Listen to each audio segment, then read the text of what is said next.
দেখতে পাচ্ছেন এদিকে সব সাদা পানি আর পানি। যে নেট দিয়ে গিরট দেওয়া আছে এখানে আমনদানির বীজতলা দেখতে পাচ্ছেন। আমনদানার বীজতলাটি ডুবে গেছে। ডুবে যাওয়ার পরে কৃষককে অনেক কষ্ট করে বাড়িতে ফলাইছে। দেখতে পাচ্ছেন আমরা বাড়ির দিকে যাব।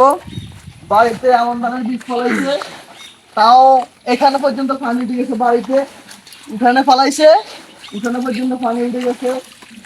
আমরা আস্তে আস্তে যাইতেছি কৃষকের খবর নেওয়ার জন্য কোন অবস্থাটা আছে। কি অবস্থা ভাই? সব তো ডুবে গেছে, আমার ভাই উঠে না শুনলেন। এই যে দেখতে পাচ্ছেন এখানে ফলাইছে, এখানেও পানি উঠে গেছে। এখন উনি পানিগুলো বাইর করতেছে, কিন্তু অনেকটা মনে হয় যে নষ্ট হয়ে গেছে। জানি না এই অবস্থা থাকলে কৃষক কিভাবে বাঁচবে। কৃষকের অবস্থা খুবই ভয়াবহ এবছর। বন্যা গতবার কৃষকরে একবারই পথে বসে দিছে, এবছরও একই অবস্থা।